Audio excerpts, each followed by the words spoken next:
Welcome to Group Talk. 4 shows, 1 podcast from the Small Group Network focusing on topics relevant to small group ministries.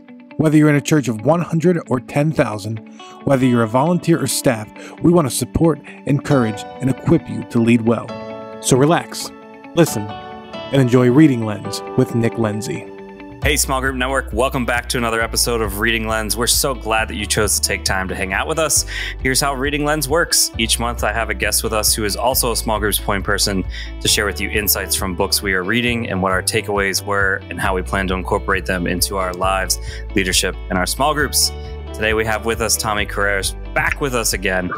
And it feels so good to be back. It really does. Awesome.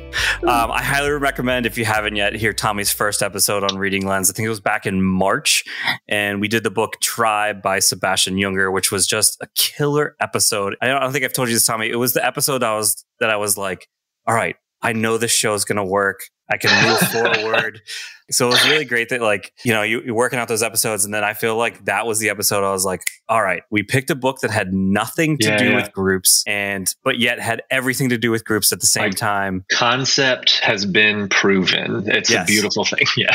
Yeah. So I thank you for being a part of that journey inside of that. So actually it wasn't March. It was probably way sooner than that. But anyways, either way, just search for Tribe and you'll find it in there. But so since we last talked, Tommy, you have actually you've left Ventura, California and moved to Nashville, Tennessee. So share with our audience what led to that. Dude, it is so hot here. I left paradise. I don't know what I'm thinking, humidity?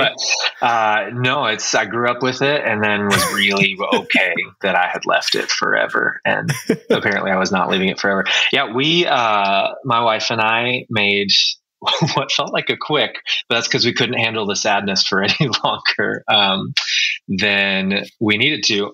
We made a really quick and really large decision to move toward where our family was. We live now a block and a half from my sister-in-law and my kids' cousins. Awesome. And I'm 2 minutes away from my in-laws, and it is really wonderful. I also left the best place with the best people. Best weather, yes, but I left my family and my church family, and it was heartbreaking. And I realized throughout all of it too, and it was the right decision. It was good. We're being obedient. Obedience is often very painful. I've learned that. But it was the right kind of pain. It was like this is weird because I'm calling myself Paul. I'm not, but it was like a Paul in Ephesians, oh my gosh, I'll see you, because we have planes and FaceTime, but this hurts at the deepest level I have. And that's a beautiful thing. I was really thankful for that. On the way out, I got to leave on a beautiful note. And I was really thankful for that, because I know that we don't always get really healthy churches that we're a part of. And it's heartbreaking when it's not, but this was a really beautiful thing. And so, we are on to a new and strange and different adventure for the next season, which is cool. That's awesome. Yeah. I wanted to throw a joke in there too. When you compare yourself to Paul, it's except you went from Rome to Jerusalem instead of Jerusalem to Rome. That is true. Leaving California to go to Nashville. But weird culture shock. There's more than 5% Christian, and that's a lot to me. There's a lot more than 5%. But I'll tell you our coast mentality though, there's still so many lost people in the middle. Yeah, it's true. We forget that too. But So, but a big difference between 5 and 20%, it's a big difference. Yeah. Or whatever that statistic is, but exactly. Yeah. Cool. So you moved back to Nashville, you're closer to family. Did you move for the family, or was there something else that you had in mind of why you moved back? We really moved for the family, but there's some amazing timing that worked out in a crazy way. It's a much longer story, and we're going to have a really long conversation today, I'm sure. So I'll try and keep it short, even though I'm prefacing. But there were some things that we got to start doing at Mission in concurrence with and in relationship with a guy that was at Mission.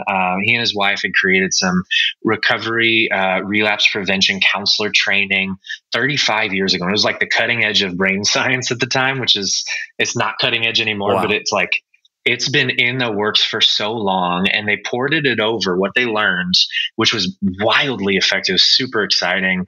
And it changed how they did recovery ministry. It was incredible. But then they actually ported it over to the church world, because they were like, well, they're all addicts too, but their addictions are socially acceptable, but everybody's got the same problem at the core.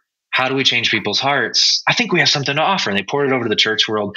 And it's been in churches for a long time. But what we started this incredible relationship, and we actually, my wife and I are getting the chance to do, like, kind of take up the mantle of what they have created and what they've figured out, and be able to kind of carry the baton now. They're older and ready to rest a little bit. But now we get to carry the baton forward and figure out what it looks like to implement the amazing experiences, group experiences and training and all these things that they've created in churches like ours and like we have been in. And it has been super exciting so far. I'm super excited for that because I really respect you as one of the fresh young minds inside of the group world, which is why I kind of wanted you for this one too. And geeking out on the science, I know that you're going to really enjoy, but to be able to take something as serious as that recovery and be able to bring group elements to it, like, I'm super excited for you and what you can develop. And then the bonus is you're in Nashville, so hopefully you find the publisher that kind of helps get this out to the audience that it needs to be. But be exciting. Yeah. So if they're interested, should they reach out to you? What's that look like? Yeah, I mean, I'll throw my website in the show notes. Cool. But yeah, we got a couple things starting. We're in the beginning phases of it, but ready to get some stuff rolling, and we got some cool stuff in the works. But yeah, cool. All right, well, let's dive into today's book. So we have a hit book that we're doing today. Tommy, why don't you tell them about the book that we're doing? Yeah, this apparently has taken the church world by storm, and I'm so glad that it has. And I'm so glad that you picked me. I feel like I got picked somewhere up first for Kickball because I'm like so excited about this book because it puts so many words to so many things that I have been trying to figure out and working on in some other ways. It just was like, oh, well, here are all the words you've been looking for. It is called The Other Half of the Church, and it is all about spiritual stagnation and brain science and what Christian community looks like and how we were designed for it. And it is fantastic. It's written by a spiritual formation and discipleship guy, and then also a guy that calls himself a neurotheologian, which you win the title contest. Jim Wilder. That's pretty much the coolest thing I've ever heard of. Maybe that makes me uncool, that I think that's cool, but that is just amazing. It does sound like a lot of school debt. But that's a good point. That's a really good point. So maybe we could just become that now that he wrote the book for us or something like that. But it is beautiful. And I feel like we should all be shouting it from the rooftops because it gives this hard proof in so many ways. And we'll talk about this the whole way through, but it gives this hard and clear proof that it's going to sound a little weird, but like we were right. Yeah. All of us people fighting for these slow and messy and like sometimes very unproductive feeling relationships in the church and going, no, we think this is like priority one. We've been yelling about it for so long. And apparently we were right. Shocking. I know. It's also science describing or proving what has been true in the scriptures for so long. Right. Mm-hmm. And finally giving us a way to see it through our Western modern eyes. It's so true. Exactly. Yeah. It's been there the whole time. I want to give a big shout out to Chris Stanridge, who's the first person to post this in our Small Group Network Facebook group. Just one more reason to be there. You're going to get awesome book recommendations. So he posted this in August. And literally 6 weeks later, here we are doing this podcast. There you go. Well done, Chris. Steve talked about this on his podcast, Inside Saddleback, a few weeks ago as well. I know their discipleship pastors are walking through that. You get to hear from Brandon inside that episode, which was really good. And so we're going to attempt to take a stab at this as well today. This episode is going to be a little bit different of Reading Lenz in that usually we focus a lot more on application and how we applied what we learned from these books. I gotta be honest, this book is so fresh and I'm in the middle of a group launch myself. I don't think I've even had time to teach some of these principles. Some of it's stuff that we've always been doing and you get to see that's why that works. So we'll definitely point out some of that stuff. But I think you guys are going to really enjoy this book. So let me just give you a little bit of the book summary here. They'll give you an idea of where we're going to go in today's episode because we're going to be doing more of an outline kind of focus for today. But in The Other Half of the Church, Pastor Michael Hendricks, he's the groups guy. He's from Flatirons. And neurotheologian Jim Hendricks, obviously the brain guy, couples brain science in the Bible to identify how to overcome spiritual stagnation by living full-brained faith. They also identify 4 ingredients. Those 4 ingredients are what we're going to really do in this episode. Develop and maintain vibrant transformational community where spiritual formation occurs, relationships flourish, and toxic spread of narcissism is eradicated. We're not going to touch the narcissism piece today, but it's just another reason to jump into this book because there's a lot of depth to this book. And I also feel like it's a book that like I know I'm not going to do once because I feel like I need to go back and reread it, which is really interesting because when I do books for this podcast, I try to read them at a good depth so that I can talk about them. But this one's still like, I don't know that I was meant to understand brain science like this. It's like a first phase and then apply it all and then go back through and realize, got 5 more phases and then phase 2 and then apply it just a little bit at a time. Yeah. This might be an old reference for some of our audience, but I like to compare myself to Tim Taylor from Home Improvement, where every episode he'd go over to his really wise and smart neighbor Wilson, and he would go get life advice. And then Tim would come back and he would try to tell that life advice to his wife, Jill, and it would just be a jumbled mess. And so that's so what I feel like a lot of my life is like so trying to regurgitate these things that I've been learning. But when it comes to neuroscience, we're going to try our best at this. But all the more reason I'm going to pass this to you, Tommy. Why is it called The Other Half of the Church? The whole idea is that we have been living out a left-brained Christianity, primarily left-brained Christianity in the church. And it really goes back to the Enlightenment era. So we became, I loved this quote, we became brains on a stick in the 1700s. It was, I think, therefore I am. And that was a radical shift that formulated what the West is. But it was a radical shift in thinking. There was a huge overcorrection, now we see, but it was this correction to go, okay, well, let's figure out what thinking really means and let's become intensely logical, have a right answer for everything. Apologetics became something that were a thing. I don't think it was the same kind of thing before, as in I have to disprove your thing because you proved this and we've got all these proofs. And everybody else was like, dude, the proof was in the pudding. And they were like, no. The proof is in the ingredients list and then the very thorough explanation of why the ingredients interact with each other. Yeah. And then everybody else for the rest of human history was like, what? So it's this idea that we've shifted so far and that we've become so obsessed with this idea that transformation comes from information transfer and good choices. Yeah. That now we have to overcorrect back to the other side. But the beautiful thing is we don't have to go backwards. I really feel like this is happening because you see the words brain science in like everything right now. It's like anxiety. We'll talk about brain science. And then it's like productivity. We're going to talk about brain science, like cooking and brain science. And it's everywhere. But what it is, I feel like, is God calling us back to something that's been true the whole time. Yeah. And he is just saying, now I'm going to help you silly Westerners and modern people hear it with the words that you made up, the science, because I designed you this way. And so this idea is that we've been a primarily left brain dominant church. And that's because the left brain is the logical cause and effect side of our brain. It's where we actually form thoughts. It's where we speak. And then our right brain is the place that all of the other things happen, and it's actually the primary part of our brain because thoughts travel in a specific pattern.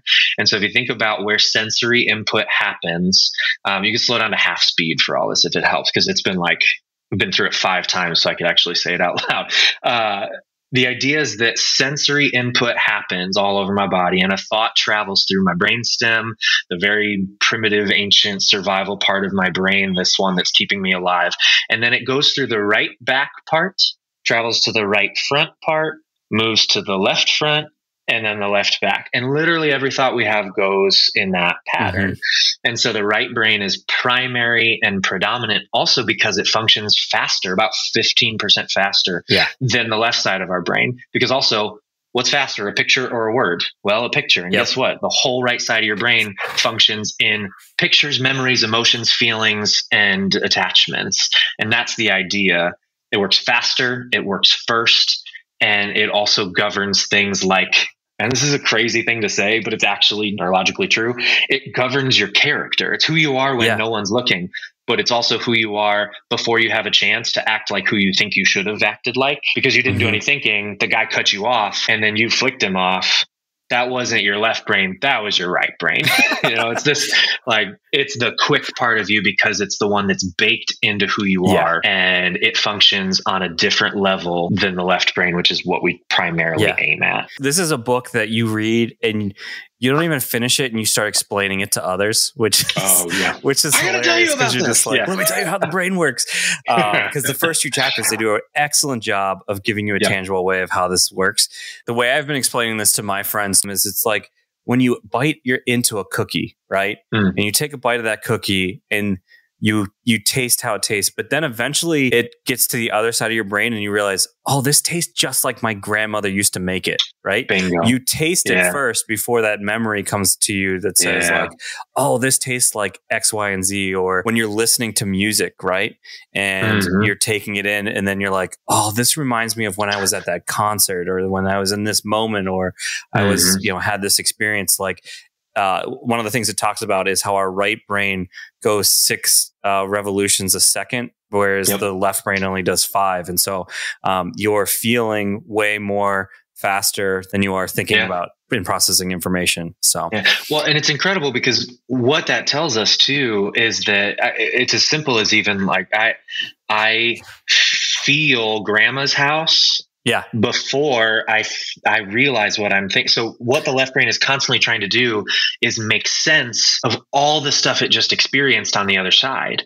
And so what you're doing is you're trying to catch up always. And that's why the ancient poets and the whole entire Bible, and that's why there's so much poetry in the Old Testament too. If you think about it that way, it's like, we can't explain it to you, so we're going to write a song. I can't explain it to you, so I'm going to craft it in a poem, because it's this other side of us that says, I don't say it, like, don't describe it. I want to feel it, because it's such a deeper part of us. Yeah. And so, like, let's say if it's not obvious, what is the issue then with left brain discipleship? And you know what's interesting about this is I don't think anyone purely does left brain, but I think we develop systems that are way more left brain than they are right, which I think we're going to get into. But so what's the issue with left brain discipleship? Well, and the issue of it is that we're intentional in all our left brain activities, and we're unintentional with most of the right brain, or we understand that it's important, but we just way underestimate how important it is. And the problem is that all the left brain activities that we do, and so when we think about left brain, we think, again, logical. So we think a good message on the weekend, like we're touching pieces and parts of the right brain. A good story taps into the right brain. An actual emotional thing that drives us home and engages my emotions and my beliefs at the core of me, that's all right brain stuff. But somebody saying, these are the 6 reasons why, that is all left brain, and it's all informational. And so many of the things we do, even when we get in a group, that's a right brain environment, hopefully. But then what we do is talk about ideas. And we do spiritual practices, but what are they? They're alone, which is primarily left brain, because I'm trying to digest and understand the Bible. And so all of these things happen to be mostly left brain. And the problem is the left brain is good, but only in the fertile soil of right brain health. And so this idea is that character's formed over here. And so if we're trying to form character with left brain activities, if we have forgotten the place where character is actually formed in the right brain, then we have no shot at the left brain things working. So it's almost like we're bailing out a sinking ship at that point. Yeah, and let me read 2 quotes from the book that I think really explain this well. It says, left brain discipleship emphasizes beliefs, doctrine, willpower, and strategies, but neglects right brain loving attachments, joy, emotional development, and identity.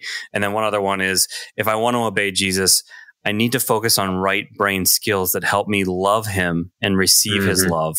My behavior will then take care of itself. Our brains are designed to change us through love.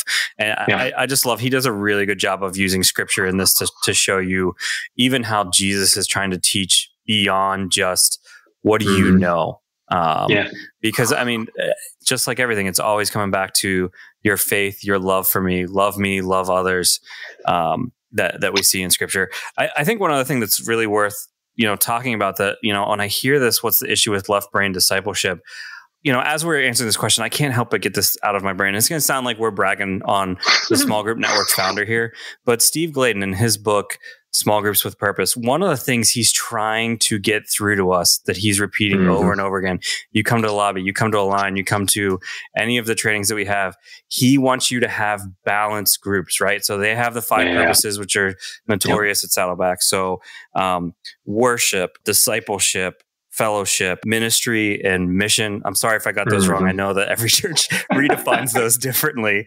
But if we're purely focused on discipleship, we're missing out on those 4 other areas. Like, we've got to get out and share the word with others. We've got to use our gifts that he's given us to love others and love God. And we need to express that love through worship. And I just think it's one of those things that, like, it's just a great example right off the bat of being able to be more holistic inside your group. So be thinking about, like, it's great that you want to educate your people of your church, but if you're just trying to educate them, I think you're missing out on them getting the full experience of what God might have for them. Yeah. Well, and the reality is too, if you look at the model of Jesus, he would send them out, send the disciples out, let's say, and then they would come back and then they would say, whoa, this thing happened. It was crazy. And whoa, wow. And he was like, yeah, that was crazy. That was really cool.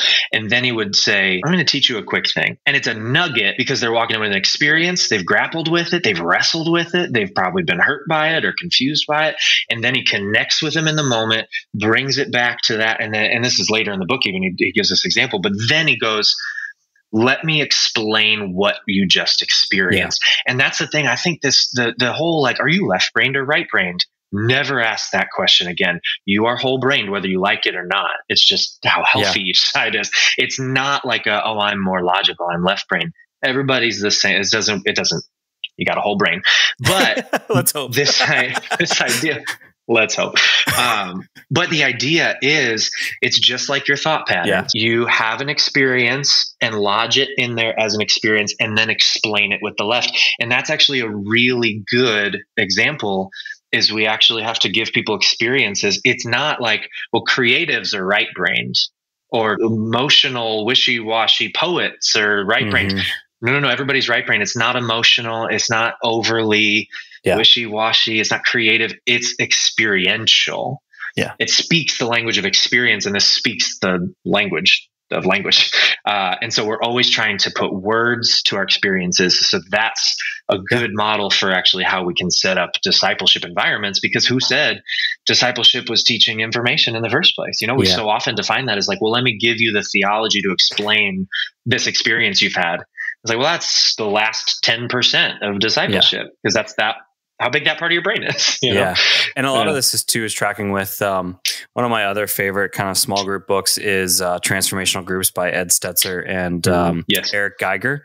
And he really walks through, or they really walk through, how it's not about knowledge transfer. It's not about behavior modification. And I love how he uses the rich young ruler. And I can't remember the other example that he uses, because the other one's like, what do I need to do? What do I need to do? And the other one's like, what do I need to know? What do I need to know?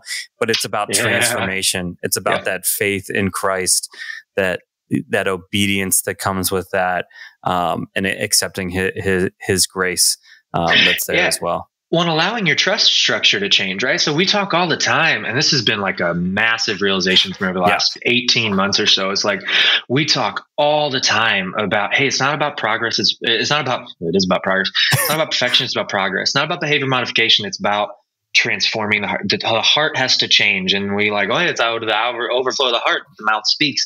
And then what do? We tell people, we should probably stop doing that. Yeah. We give people behavior modification, or like, well, let's give you some information. That wasn't even in the thing. That wasn't one of the 2 options. But how does a heart change? And this actually gives us the information that just illuminates and turns the prism on what Jesus has been saying the whole time. Because he says, you'll be obedient. You'll do what I say if you remain connected to me. And we're like, if I believe and think that I am connected. No, if I'm deeply attached to you, if I have a clear love relationship with God and with the people that now embody God around me. And so we just have to know where transformation happens. And it's not this conceptual place called the heart. And your heart's also not something you can put into words. It's an actual part of us. And we have to learn how to tap into it, or else we'll miss out on so much of what God is trying to give us. Yeah. So, yeah. So good, Tommy. So this is so fun. I love this book, man.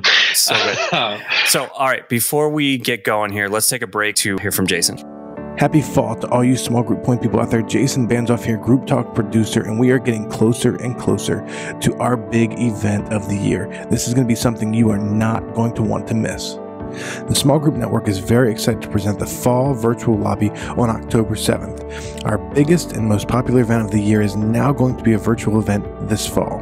The theme for the conference is leadership and will feature main session speakers Bill Donahue, Dave Alford, and more. We will also be hosting over 10 breakout sessions, all of which will be available on demand following the live event for all registered attendees.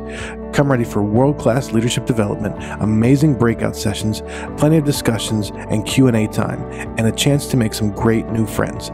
Check out our Facebook group or visit smallgroupnetwork.com/virtual lobby. Again, that's smallgroupnetwork.com/virtual lobby to register. Now back to Reading Lens. Welcome back. Today, we're going to talk through 4 ingredients necessary to develop and maintain vibrant transformation in community. And so let me just start by sharing what the 4 are, and then we'll dive into each one as we go along. But let's start up front with what they are. So the first one is joy, and it's that true joy is found in connection and relationship. The second one is attachment, which they use the word hesed. So you're going to hear this word hesed a lot, and we'll get into what that means, but it's hesed love of securely attached communities. Mm-hmm. The third one is group identity, and group identity is based in the character of Christ. And then the last one is healthy correction, which is a culture of uplifting, healthy correction. Mm-hmm. So let's start with joy. Why is joy an important ingredient to our transformation? Yeah, this was fascinating because what I learned right away, because they lead with it right away, is not like an idea of why joy is important. It's just the fact that our brains have specifically designed circuits and pathways in them that are all at the back right? They're in this center, this part of our brain that is one of the first parts to develop. It's actually this is amazing. It's the first thing that a baby starts to be able to realize, besides, am I going to survive or not? That's the first thing. But then the moment they come out and are like, what is the world? A baby starts to learn that somebody can find joy in me or disgust. And there's no in between. It's insane and it's terrifying, to be clear. But how do you transfer joy to a baby? Security? Yes.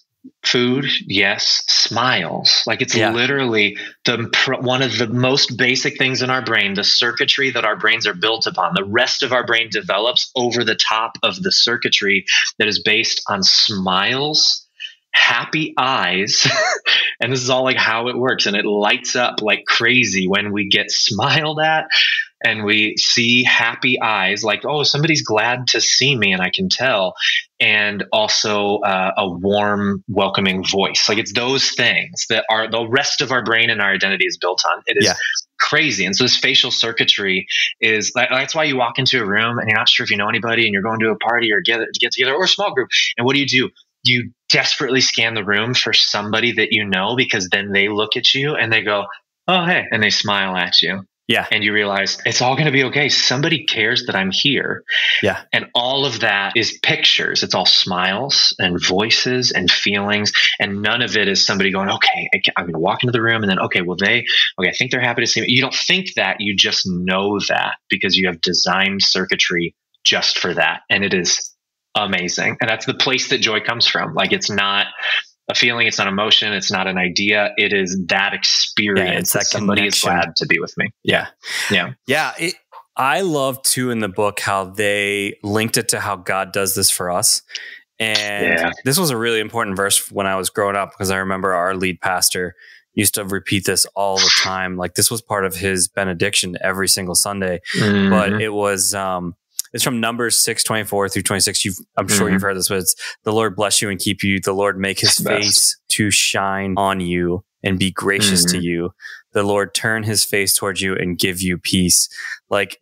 It's just a beautiful example of that joy as well. Yeah. It's just so fascinating. Did you find it interesting too, when he was talking about how our brains are also smart enough to know a screen and that how much we need like actual physical face in front of us it's that like to crazy. really truly experience that joy. And that's another just thing adding on to how this like screen addiction is actually hurting, because our brains realize it's not necessarily real. It's just not the same. For those who aren't watching, I'm using like air quotes, but which is ironic because all my guests are over so. That's true. But you know, no, it's unbelievable. I mean, it's incredible how good our brains are at deciphering like what they really need. And because our hearts have been desperate for that same joy, like desperate for it, like our identity is built upon it. So we've been desperate for it since the first moment we were here. And so it makes sense that the best thing that our brains do is decipher, is that a real smile or not? And is somebody really here? And is that the real thing? No, it's not the real thing. And like our brains have not caught up with what Zoom is. And that's okay. It's still it's a better tool than like a text. It's a richer medium, but there's literally nothing that replaces somebody smiling at me in person. It's unbelievable. Yeah. And then some other things to highlight in this chapter that I thought were really important is interesting looking back on my own journey. I wish I had more time to share some of these stories, and I'm sure we'll get to them in future podcasts. But I love that he talks about, so feeling joy means our right brain is functioning smoothly. Like I've definitely had periods where I've been in ruts, and I can tell you that I'm not experiencing joy at all. And not just like I'm in miserable situations. It's just that like, that feeling numb, feeling burnt out, like, and I'm sure others in ministry, maybe you've felt that way before. And so like use that as a guardrail, like, man, I can't experience joy anymore. And sometimes it's a protection mechanism where, you know, I'm trying to shield myself from the loneliness I'm feeling, or shield myself from the disappointment, or, you know, those negative emotions. And when you start shielding yourself to negative emotions, you do it to the other side as well. So, you know, something to really think through. And then the other thing it talks about too is like trying to do emotionally taxing work with an empty tank is like running a marathon without eating food for a month. Eventually your body will shut down out of lack of energy. Oh, so it was just so obvious at that point. And the amazing thing is too, that marathons are hard. And so I think that's a good example of also what joy is. And we always talk about, I think in the church, you know, like the joy is not happiness. We're not looking to be happy all the time. We're looking to have joy. It's much deeper. And then we try and make it into words, and we're like, okay, I can't really describe the difference. You know it when you see it. But the fact is you actually know it when you feel it.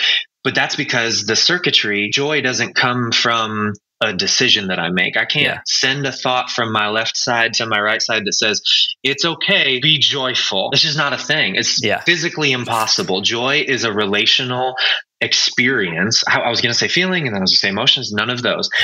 Joy is literally a neurologically relational experience that only comes through relationship. And it's relationship with God, an active and real and personal relationship with God. But also, and this is a theme throughout the whole book, and it's what I've realized is the beauty of all of this is, what did God do to send the best message and finally make the world right? He became a person with a face. And then what did that person with a face do? He left, and he said, here's the baton. It's yours now. And then what did he say? He said, you're my messengers? No, he said, you're my body on earth. And bodies have faces. And so literally the face of God shining, and it's like, just blowing my mind. The face of God shining on a person is literally, I'm going to take a big swing at this, is not ever, it's really big, ever made complete until the face of a person who represents him has also smiled at you. Like he never, I got to do it. And we're groups people. It's just like, this is preaching, man. Right. So, but literally it means that we get to speak on behalf of God, not with words, but with a smile. It's amazing. We just get to be there and then represent God in that moment. And that is how he designed it. And that is the completion of it, because also he never separated the love of God and the love of people. We have to love both, and we have to experience love from both, or else both of them are incomplete on their own. And it's like a game changer when you start to realize all of that. It's like, this matters way more than I even thought. And I thought it mattered a lot before. Yeah. I'm also sitting over here smiling because I'm having this thought of, I think so much of joy and I relate it to Christmas.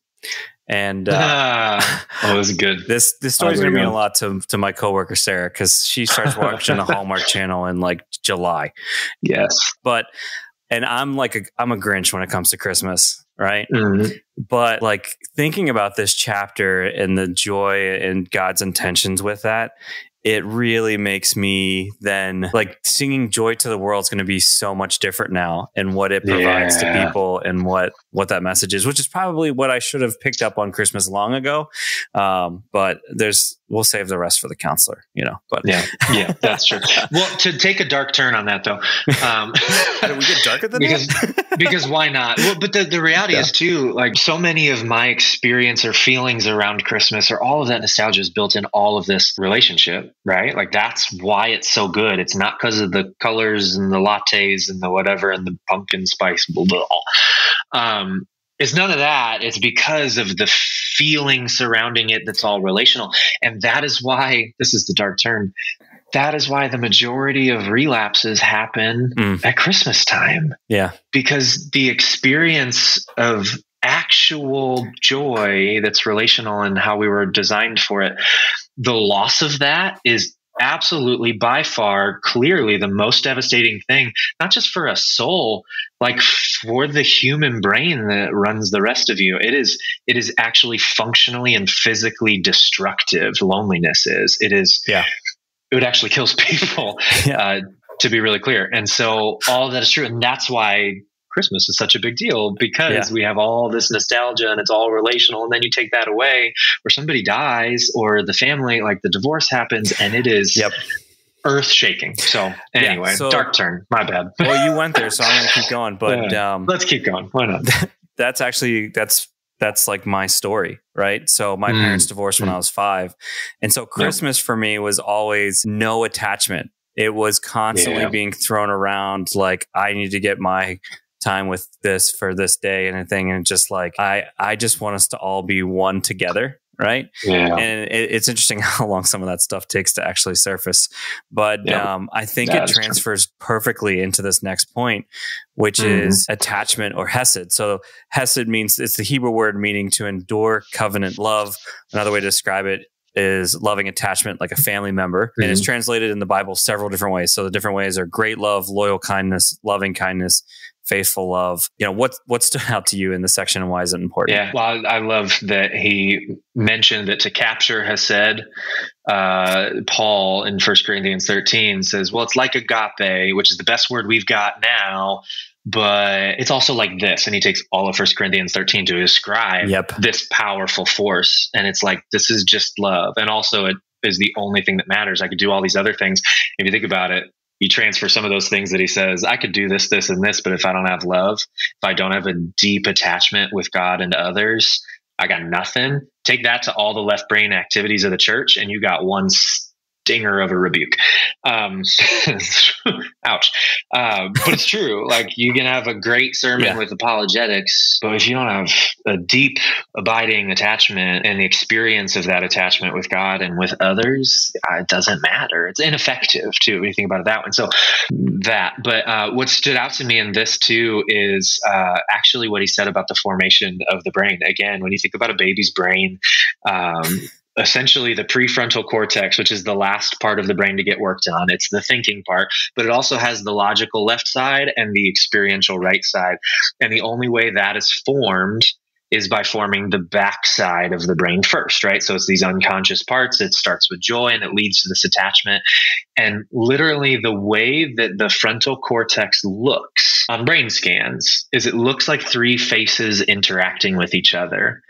And who are those 3 faces? It is a loving mother and a loving father, deeply attaching, giving themselves to a baby with no identity, no self-understanding. A baby doesn't know that they're a different person than mom and dad. Literally, like, it takes a while to go, I'm my own, I have a hand, right?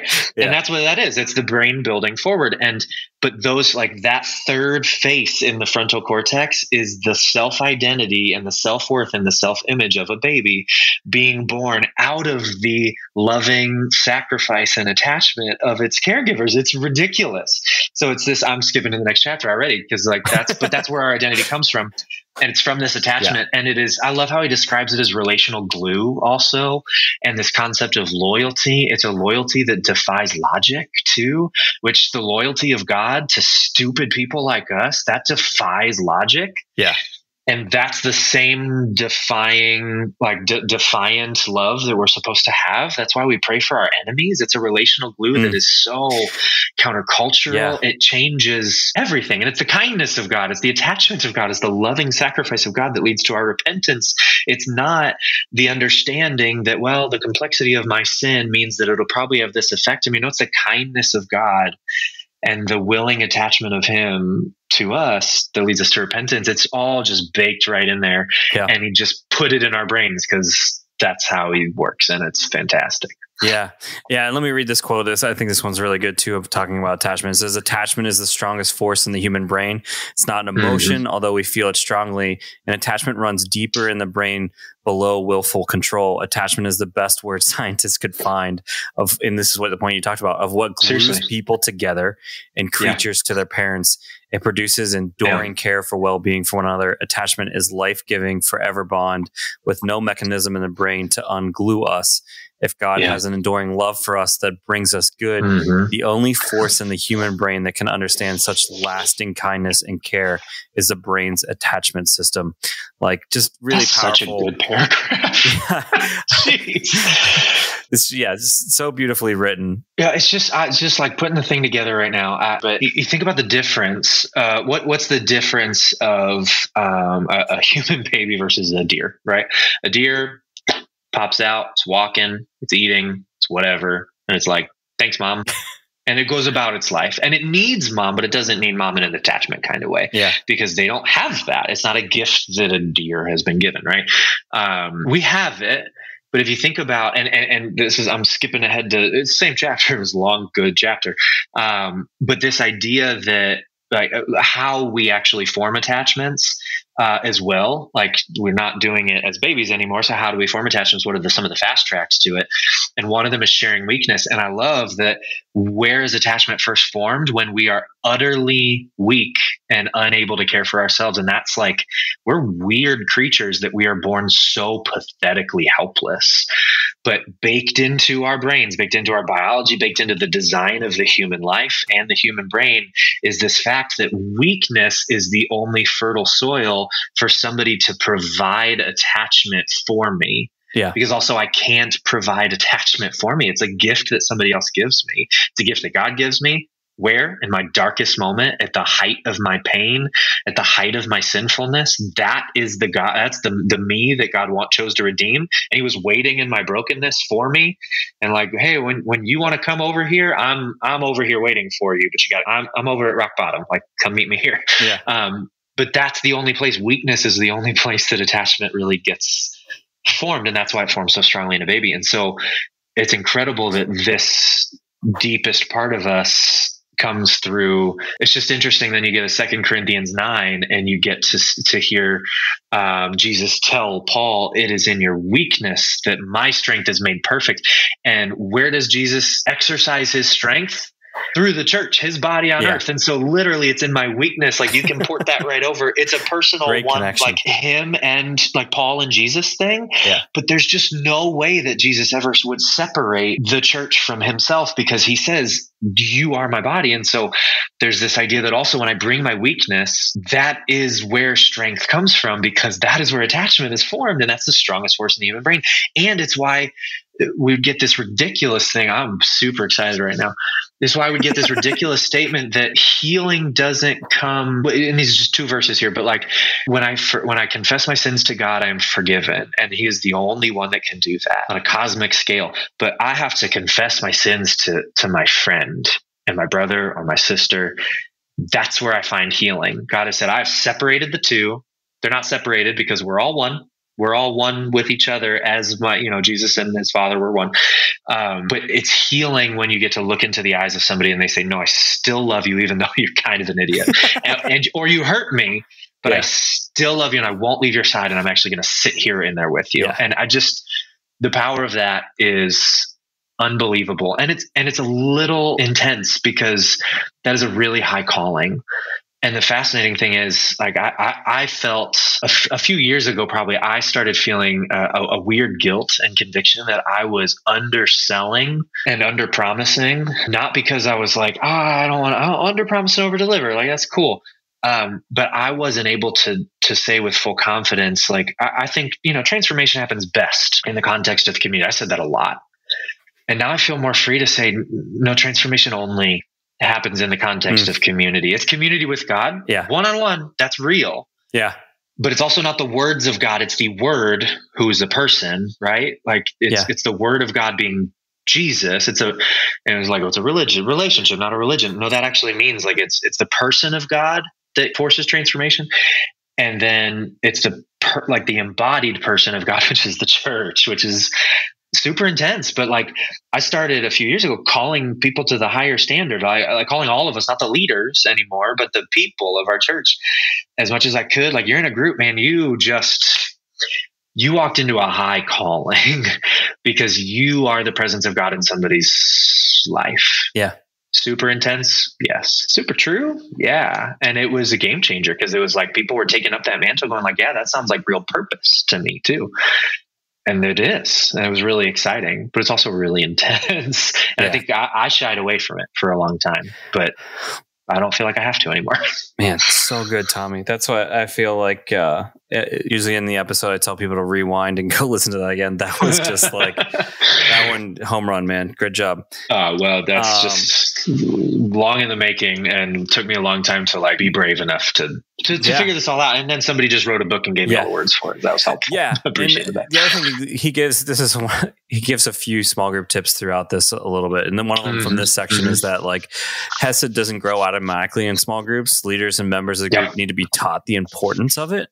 And that curriculum must make relationship building a centerpiece of the group curriculum instead of an afterthought. I really enjoyed that as well, because those relationships have got to form before we're going to get to correction, which is coming up here in a second. Well, it really does help so much because it starts to mean that if this is really the foundation for all the other stuff, and most of the other ministries in our churches potentially are left brain dominant, we actually maybe need to swing and go, well, 80 out of the 90 minutes of our group, are we going to talk about ideas?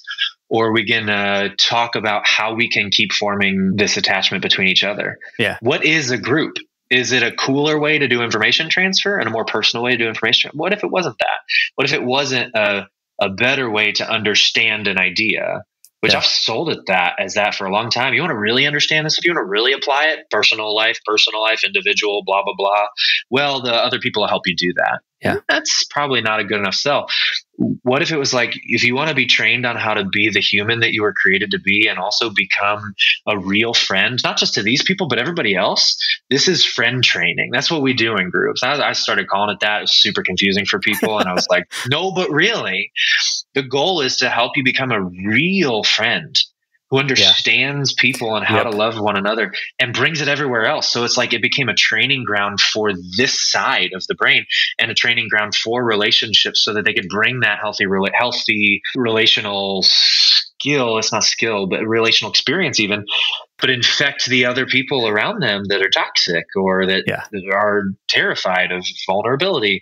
Well, we're going to actually train that here so you can go do it elsewhere. And it was night and day difference because it set new standards and it set new goals, and it was really exciting. Yeah. But that's the idea. And I loved that he built these in order. So in terms of small group tips, it's like, if you're not creating a high joy environment, you have blocked you can't have Hesed without joy. Yeah. Are your groups fun? Yeah, seriously. Like, do you think a party, I did this, it was a little facetious and annoying when I started saying this a long time ago, but it was like, do you think a party is as holy as a Bible study? And if your answer is no, redefine what a party is, because a party is a chance to just enjoy each other. What could be more beautiful than that? Well, Bible study can be, but also put them together, man. Like, make it fun, laugh a lot, make jokes, but also just enjoy each other and get to know one another. That is actually a holy experience.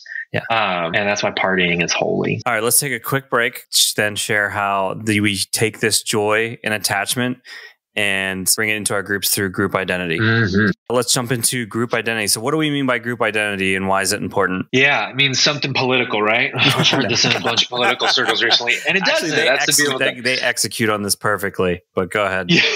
Yeah, seriously. This is a challenging chapter because it takes a concept that feels like an afterthought or feels like a thing. Oh, I don't want to, don't do groupthink, right? Yeah. Actually, all your brain really does is groupthink. This side of your brain, it's what it's wired for. It's the fact that every single thing, right? The pattern of a thought forms a group identity. And then it's the question, and this was so cool. The question was really simple. The question my right brain asks in any situation is, what do my people do? In this situation? First of all, who do I identify as my people? Great question. And how do we help people identify the church as my people, right? It's a great question. And it's Joyan has said, joy and attachment. This was an easy answer. But what do my people do in this situation? And that's the first reaction that we have. And it's unbelievable. And it's because the right brain was working so much faster and it's working first. And it just literally scans through, I think of the cover flow on a Mac. And if you don't have a Mac, I'm sorry. But the thing that I never use in the Finder, right? You could do the list, you could do the columns, or you could do the boxes, and you could do cover flow, which is just a bunch of like album covers or pictures or folders. And on an iPad or whatever, you could just go and it scans through all the folders and you're like, I can't see these. Why would I use this? But that's what your right brain does. Instead of thinking, well, let's get there logically. What should I do? There's no I. It starts with we. What have I seen in the past? My group identity is born out of the examples and imitations that I have to go off of to go, who do I identify with? What do we do? And we do it really quickly. And that is why this is the perfect example. It's why we do so many things like our parents, even though we vowed to never do them again. It's because the majority of examples, what do I do in that stressful situation? What do I do in that challenging or scary? When my fear gets unlocked too, my limbic system kicks in and starts protecting me from what it feels like death. This is another book, but it's like, then it like everything shuts down. It says left brain, take a chill pill. There's going to be no thinking. I'll protect us. And the right brain just goes, we got this. Take the best example and hopefully find the one with the least harm.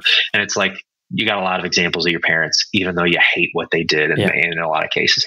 And so it just picks a picture and it says, do that. And all of this is informing our character. Instant. Right. Yeah. So this group identity and that's what our character is. Yeah.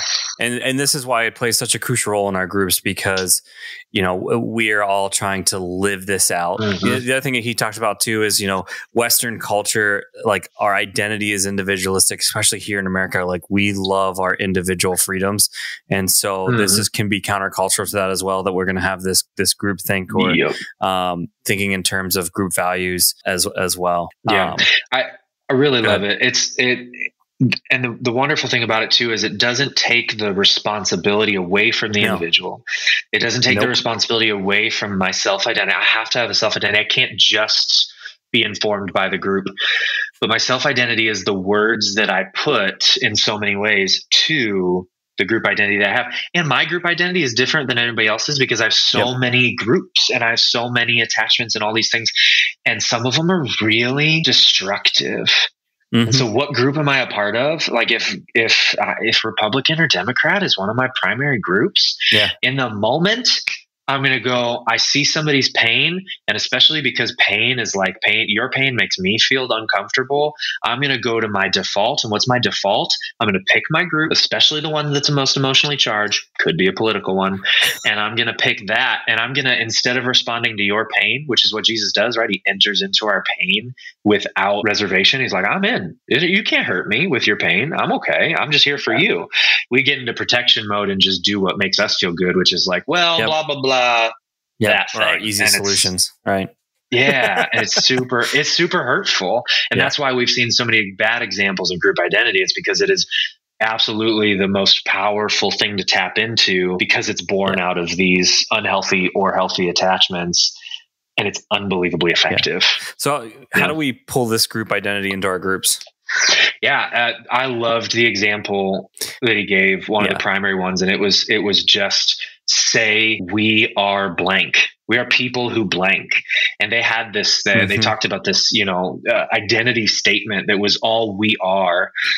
And they said it every time they were together, and they would do it in different ways, and they would revisit it, and they would do it as a group. And just the fact that they could do that together was starting to inform these values. They came up with the values too together.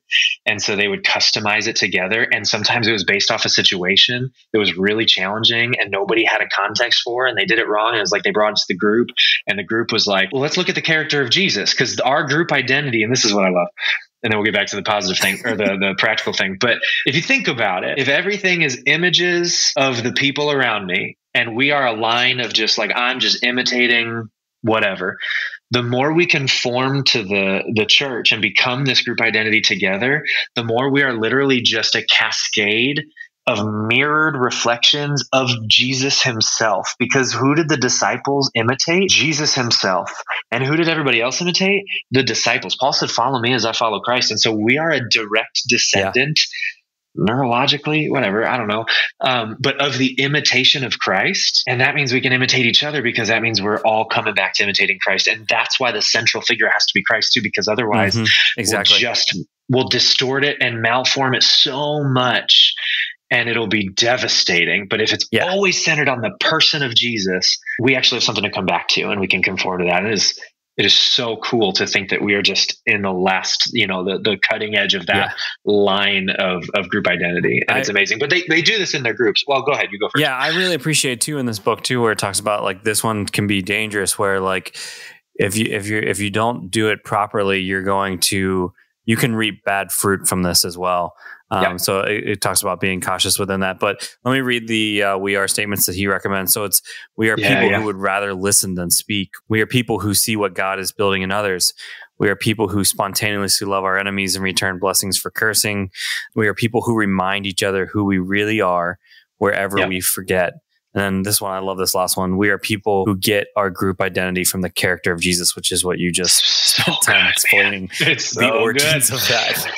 I love it. Well, and the cool thing is too, you don't have to make this some weird chanty thing. One of the ways that, and we did this before I got to mission, it was 8 years ago, and we were already doing this in some cases. And I just was like, this is great. Let's keep doing that. It was for a totally different reason, but it had this unintended consequence. And now I'm like, I would double down on this.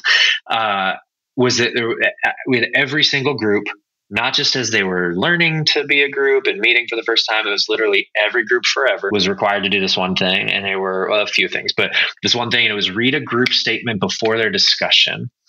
And the primary idea was that it would keep the ground rules clear, creating the right structure to create a safe the expectation of safety and grace. So we know what's on and off limits. But I started, as I shaped it over time too, I made it a little more character-like every time. And it was always, I tried to include a reason. And so it was like, we started on time because we respect each other's time.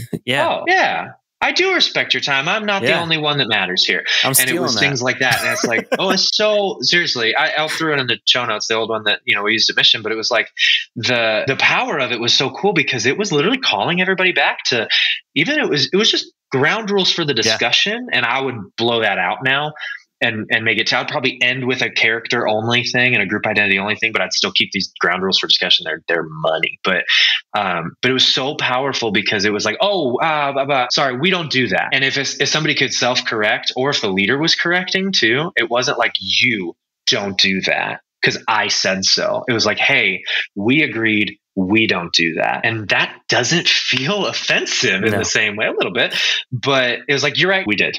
Yeah. Oh, okay. Let's move on. Yeah. I think support groups do a really great job of this too, because man, do they do a great job laying out ground rules of who we are and who we aren't. And then also just reminding them like who we are in Christ, I think is just something that they really nail, that we should pick up on. And I think it all leads to this last point, which is really beautiful thing. So the last ingredient is healthy correction. And the beauty of this one is that, like I just said, all three of those lead up to this one. Can you explain that to our listeners? Honestly, this is the best chapter on correction, rebuke, whatever it is that I've ever read. It's so challenging too at the same time. It is because it's so different. And it requires more of me than before, which is, if God brings up the whatever, like, I brought it up by bringing it up in you, so go do something about it. Yeah. Like, keep your brother from falling into sin. Like, you fell in, you get him out. is not getting himself out. Mm-hmm. I'm actually required to get him out. So, but I can't take responsibility for him, but I do have a responsibility to him. Anyway, healthy correction, the whole idea behind it is that it has to work in a specific pattern that follows these things in the brain. Because if you bypass or kind of deny what the brain needs to make a different decision and be corrected, like that's not a happy thing. Nobody wants to be corrected. And so if you deny the brain and the heart and the person what it needs, joy, attachment, and thank you, and a group identity. If you miss those three, you're actually never going to be able to do the correction, and it's going to fall on dead ears. And so the idea is that it was instead of all the other ways we could possibly do it, it's the same pattern every time. And it's actually the way we see Jesus do it over and over. He has incredible examples of it, but it's this idea that I'm going to reaffirm that I take joy in our relationship. I'm glad to be with you, and that nothing can change that I care for you. Yeah. And this kind of starts there. The other thing I think that they really try to point out is this misconception that it's information that's going to change someone's behavior. Yeah. And absolutely. Man, do we see this? So like we see this with like finances where we think, oh, if we just educate them on this, it'll change their behavior. Yeah. Like, no, it doesn't. Just tell them Ramsey's 7 baby steps, and then they'll be fine. Yeah, they'll be fine. No, so this is what they say in their book. It says a common misunderstanding is that our character is defined mostly by moral truth and choices. When we see a flaw in a person's character, we think they don't understand God's teaching and they're making bad choices. Yep. They just don't get it yet. It's true that the bad choices were involved, but the root impetus of our character lies elsewhere. In order to improve behavior, we need to change our values and update our stored examples and how we act. Goes back to you're talking about your Apple example with the filing system and changing the libraries. Finally, it says we cannot change our values directly. We must get them from our community and our group identity.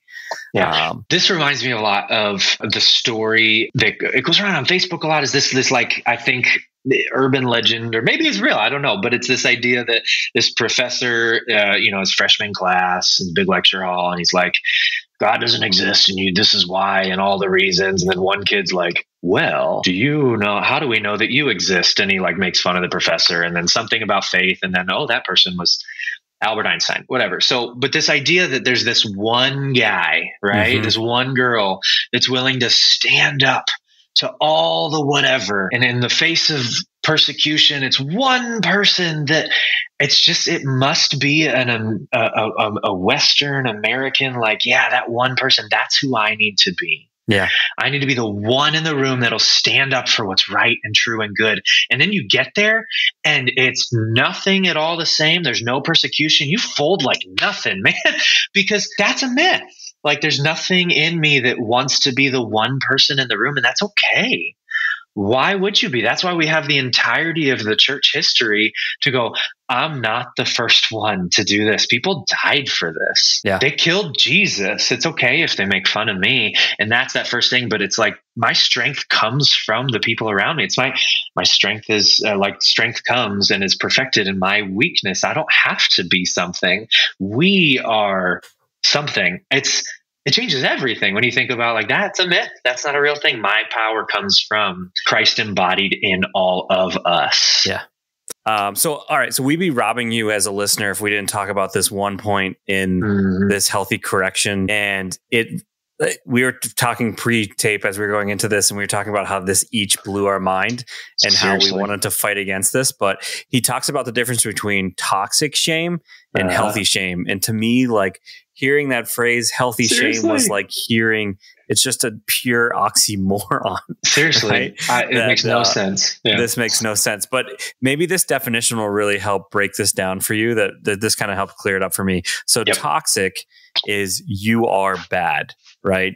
Like you don't deserve this. You're bad. Like you did something completely wrong. Yeah. Whereas healthy shame is this is not who you are. And so this book, this section really walks through how we can use healthy correction to call people back to who they really are. And I think you really see this through Romans 3-8, where, Paul's trying to correct them to let them know, like, you have a flesh side that is dead and we don't need to listen to that. And you have this spirit side that is alive that we are called to follow. And so I think that's one of those ones that sets this chapter up well. Yeah. What else would you add here with the healthy shame? Toxic shame? It blew my mind because it's all in the mind. Like one of the things that, Michael Hendricks, the group's guys, like, we got to call it something different. We got to think of another word. What about if it's conviction? And Jim Wilder, the neuro guy, was like, I'm sorry, I didn't design the brain. Yeah. It's a shame circuit. It's built in. We can't do anything about it. And if we don't utilize it, it's not going to work. And so that idea that we have to tap into this so that people want desperately to be in the tribe, not because we'll leave them. That's an ultimatum, right? Hey, if you keep acting like that, you're out. That's an ultimatum. And that is desperately ineffective and evil. And it's awful. And that's not Jesus. But if it's like, you are in, therefore I want you to do this because we are a people that do this, that is totally different. And that unlocks this deep desire to be conformed to the image of Christ and conformed to the image of his body on earth. And that is where correction comes from, the motivation to change. Yeah. And I'm going to share with an example that's in the book that I thought illustrates this really well. And I realize it's not a small group example. It's more of a sports example, but they're talking about this football player who had a bad penalty.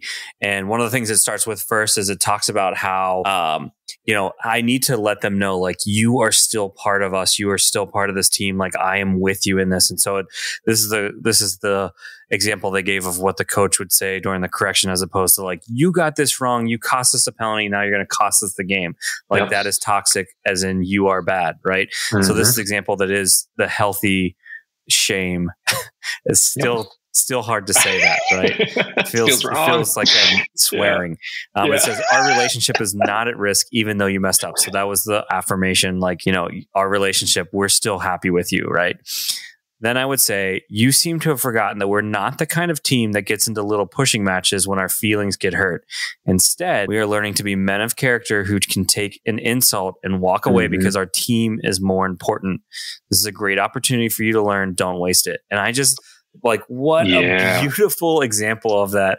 Like, I'm going to think about that a lot when it comes to, like, correcting my child, but I feel like I'm just going to be way too heated to be like, like, this is not who we are as Lenzis. We do not push our sister.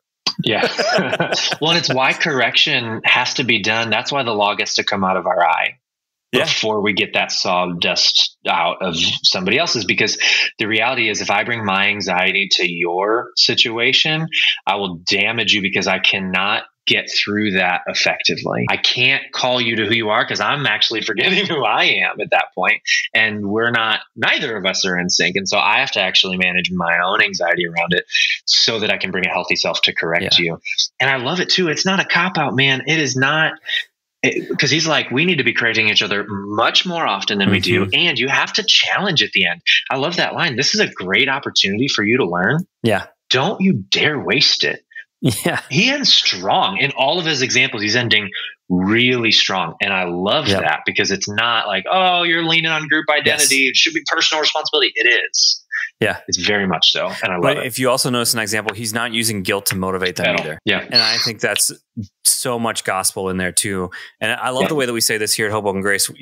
We talk about grace and guilt when it comes to our discussions inside of our groups. And so we say, as you begin to focus on application, it can be easy to fall into legalism, right? Like, this is what I have to do. And sometimes I'm going to fall short of that. And it's crucial that it's crucial that you frame application as a response to what God has done, and not a work to appease him or receive his approval. And then as a result of that, like, sometimes when you're working along legalism, there's no place for guilt in the life of a Christian. Christ has paid the price for our shortcomings. Our response to that love is trust and obedience, not wallowing in guilt. Yeah. And that has really helped our groups provide kind of a breakthrough. I think that's another thing I can probably share in the show notes of, like, it's interesting. I think we're both sharing what are our group discussion guidelines in a sense. Yes, seriously. They're good. It's helpful. We'll find those and pass those on. So. And John 15, and this is going back to a earlier chapter even, or maybe, I don't know, they all blend together because they're all like, it's all one big package. But, in John 15, we get this idea of the vine and the branches, but when you put it in attachment language, obedience is something very different. And also our relationship with others is very different, because that is a very individualistic thing in my mind. Like, I need to stay attached to the branches, or to the vine. And it's like, well, no. So instead of just love, Jesus, stay connected to me, abide in me. What does any of that mean? Stay deeply attached to me experientially. Yes. And obedience will feel like it's nothing. It'll just happen. Because why would you want to act like somebody you're not? You're right next to me. And it's really easy to see who I am and who we are, because you and me are the same now. We're one. There's no disconnecting us. I will not let you be cut off. And then also, he says this line at some point, it's like, then the relation, like the sap of divine love flows through those attachments, because I am just as connected to the other branches as I am to the vine. And so this idea is like, hey, don't fall off the vine. I'm here too. We're going to stay connected with each other. And that is the power to be obedient. It's not even just staying connected to the vine. It's the fact that we are all connected to the vine. That is where the power to change comes from. It is fantastic. Yeah. Awesome. All right. Well, this might be the most dangerous question of all. Anything else we missed? The rest of the book. About 4 more hours of stuff. No, I know it probably feels like, whoa, do I have to become a brain expert? No, I have found incredible joy in actually describing this to people, because I think it speaks to them in a new way. And I love saying, like, you were wired for this. Let me actually give you a reason why. It's not what I'm always going to lead with. I'm not going to stand on a stage and announce something and go, okay, so here's how your brain is constructed, and that's why you should join a group. No, that's probably not the most compelling thing, but we can lean into this with so much more confidence and so much more clarity, because we can use all of these outcomes of the design of our brains, and we can lean into them with not just the confidence of Scripture, but the confidence of the affirmation and confirmation that all of that is so true that it's built into us. And honestly, if you go back and read anything about the love of God, the face of God, the presence of God, because usually that's actually the face of God. He goes through a great thing about that. But anything about love, and you start reading it through this relational glue and attachment and undying commitment, you start using these words, like the verses pop off the page, and they speak to a part of me that I can't get to with, like, well, the presence of God is with you. Congratulations. Nobody knows what that means. But God's face lights up when he thinks of you. I know exactly what that means. And those are the same, because that's how we were built. And so we can speak this language over people and pray this way and call people to this thing in a way that I find so much more confidence in it in this way. Yeah. Yeah. The other thing I would probably say that we may have missed, I would encourage you guys, you're going to read this book, you're going to want to talk with other people about it. And what I would encourage you with is throw that into the Small Group Network Facebook page, or do a huddle in your area and ask people, hey, let's read this book and let's get together and talk about it. I already know some friends that have already gathered together. I was a little shocked. They're doing like a chapter a week and going through it, which I think is a really wise way to do this kind of book. I'm usually a big fan of read the whole thing and then do it. But as you can see, you end up with a very, very, very long podcast. But I hope you guys enjoyed this discussion. Anyways, you're going to want to talk so much about this book too. And because it's written by a small group person, this is the thing I love most about small group books. They give you questions at the end of the book for you to wrestle through. I also think it's a really good book to read through with your staff. Like, I've been trying to push that this be a staff book that we read, because this stuff is applicable to every area of ministry. I even love the stuff it talks about how this plays into worship a lot. Seeing the face to face and those kind of things. So, really great book. Be sure to jump into that. So, absolutely. All right. Last thing, lightning round. Way we always end. What's one book you're looking forward to reading, Tommy? In reference to the last one we did and my first appearance of Tribe by Sebastian Junger. Freedom by Sebastian Junger. I keep getting not done with it yet. Actually, want to dive into it too. It is so good, man. It just is such a beautifully complex look at all of the nuance of this really simple, we think, experience of freedom, and it is just not simple at all, because nothing is. And I love that so much, and it speaks to our current moment a lot. So good. very excited about it. I just love too. He's an author you can trust, that there's gonna be some really good things in it. So I'm looking forward to that too. So Tommy, this was fantastic. Thank you for being here. Such a pleasure, man. Love talking to you in general, and it's great when we can just record it, and hopefully it's helpful to somebody else. I'll talk to you any day. So hopefully it helps. Well, I'm Nick. We know at least Carolyn's listening, so that's good. Yeah, that's good. Yeah. Well, I'm Nick Lenzi, and I want to thank you for listening with us. Thanks, Tommy, for sharing your experiences. We hope you enjoyed today's podcast. There's actually a really special treat for you next week. As you can tell, we do it by the weeks here. Next week's one of those 5th weeks, so they're actually going to start a limited series that'll start next week, and it's literally called How to Lead a Small Group. So this is going to be designed for your small group leaders that they can kind of listen into. James is going to host that. I think you guys will really enjoy it. And the other thing I just have to plug in there too, because this is the last chance I get, I'm going to be leading a breakout at the October 7th virtual lobby, and I'm going to be doing it all on small group systems. I promise you, I'm going to have a handful of books that I'm going to recommend, because when it comes to small group systems, I'm like, read this one, this one, this one, this one, and figure out how the context fits in your church. So try your best to be there. I highly recommend it. Ask your boss for that. I think it's 3 hours. And I was telling Tommy before this, there's a lot of online conferences that aren't great. And we did the virtual lobby in the past, and it was the best online conference I've been to. I don't say that lightly, because I know what you're used to experiencing, where you just like, you're kind of there, you're kind of not. This is a conference you actually get to be at, because we are all in one big Zoom. It's the most impressive thing that you've ever seen, because you can have 400 people in a room and not a single person is unmuted. I don't know how that works, but it's amazing. And then we do a bunch of breakouts, and we all get to discuss what we talked about, which you don't get in these online conferences. So you have some other small group people. It's beautiful. We all know how to behave in these things, and it's really great learning environment. So I highly encourage you to be there for that. So Tommy, are you going to come join us? I'll be there. Cool. I'm going to make sure I can get you in. So, super excited about it. Yeah. All right. Thanks for joining us. Remember, leaders are readers. Take care, everyone. Thank you for listening to Group Talk. We invite you to subscribe to our podcast through iTunes and get new episodes downloaded automatically.